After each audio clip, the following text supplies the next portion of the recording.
नमस्कार। आज हम बात कर रहे हैं कहानी आशियाना रिश्तों की उलझन के एक बहुत ही अहम हिस्से की।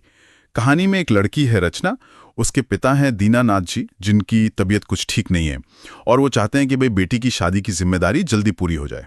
हाँ, और ऐसे ही समय में उनके बचपन के दोस्त गांव के प्रधान शंकर लाल जी आ जाते हैं और वो अपने बेटे विनीत के लिए रचना का हाथ मांग लेते हैं।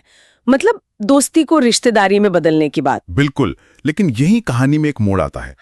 रचना का दिल किसी और के लिए धड़कता है, सचिन के लिए, और ये बात घर में किसी को पता नहीं। तो आज हम इसी कश्मकश को थोड़ा समझने की कोशिश करेंगे। कैसे ये परिवार का दबाव, समाज की सोच और एक लड़की की अपनी इच्छाएं, ये सब कैसे टकराती हैं। शुरुआत होती है दीनानाथ जी की चिंता से। उन्हें दिल का दौरा पड़ चुका है, आगे का कुछ भरोसा नहीं। हाँ, वो कहते भी है ना, अब मुझे अपना भरोसा नहीं। ये दिखाता है कि वो कितना असुरक्षित महसूस कर रहे हैं। बेटी की शादी की फिक्र उन्हें खाए जा रही है। और ठीक तभी शंकर लाल जी आ जाते हैं, मदद की पेशकश करते हैं और फिर विनीत के लिए रिश्ता मांग लेते हैं। विनीत जो शहर से पढ़कर आया है और अब खेती बाड़ी मंडी का काम संभालता है। ये दीनानाथ जी के लिए एक तरह से शायद राहत की बात थी। एक जिम्मेदारी पूरी होती दिख रही थी। हाँ, पर वो खुश तो हुए लेकिन फिर भी हिचकिचा रहे थे अपनी हैसियत को लेकर।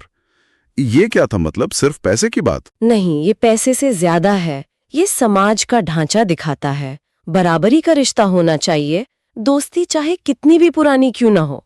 और शंकरलाल जी का वो कहना कि दहेज नहीं चाहिए, बस संस्कारी बहू चाहिए, ये भी बड़ा दिलचस्प है। हाँ, सुनने में तो अच्छा लगता है कि दहेज नहीं मांग रहे। बिल्कुल, लेकिन ये संस्कारी होने की उम्मीद, ये अपने आप में एक बड़ा बोझ बन सकती है। अपेक्षाएं बस शक्ल बदल लेती हैं, खत्म कहाँ होती हैं। सही बात है।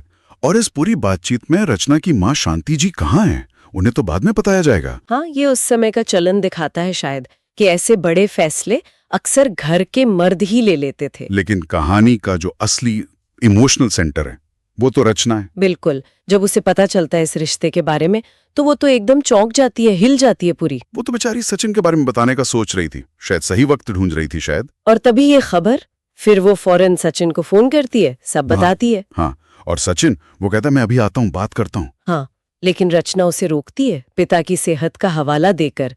कितनी मुश्किल सिचुएशन है उसके लिए। और सचिन का वो कहना मैं तुम्हारे बगैर मर जाऊंगा, ये तो सीधा सीधा इमोशनल दबाव है। बिल्कुल, ये अक्सर होता है ऐसे यंग लव में। लेकिन यहाँ ये रचना की उलझन को और बढ़ा देता है। उसे लगता है वो दोनों तरफ से फंस गई है। फिर आता है वो सीन छत पर, जब शांति जी, माँ है आखिर, भांप लेती है कि बेटी परेशान है। और रचना हिम्मत करके बता देती है सचिन के बारे में, अपने प्यार के बारे में, कि वो उसी से शादी करना चाहती है। और शांति जी का रिएक्शन? वो उन्होंने थप्पड़ मार दिया। हाँ, ये सिर्फ गुस्सा नहीं है, ये डर है। समाज का डर, लोग क्या कहेंगे, पति की सेहत का डर, और शायद ये भी कि तुझे इसीलिए शहर भेजा था पढ़ने। एक तरह का धोखा महसूस हुआ शायद। ये थप्पड़ बहुत कुछ कहता है उस पीढ़ी के अपने संघर्षों के बारे में, बच्चों की खुशी और समाज की इज्जत के बीच का द्वंद्व। सही कहा। क्या ये सिर्फ समाज का डर था, या उन्हें बेटी के भविष्य की फिक्र भी थी कि कहीं वो गलत कदम न उठा ले? शायद दोनों बातें मिली हुई थी।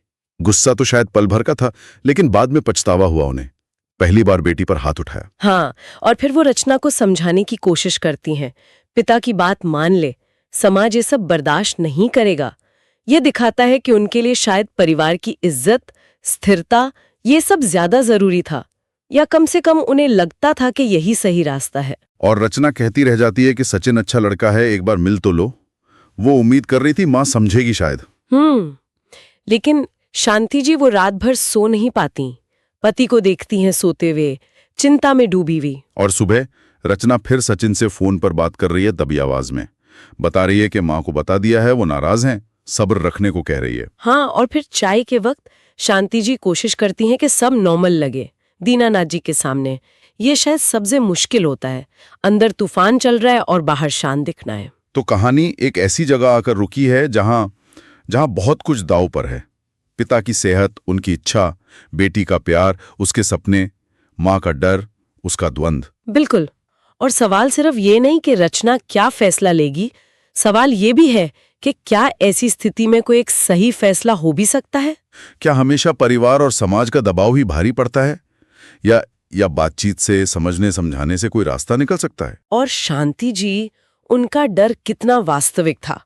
क्या समाज वाकई ऐसे रिश्तों को आसानी से नहीं अपनाता, या ये उनका अपना डर ज्यादा बड़ा था? ये सोचने वाली बात है।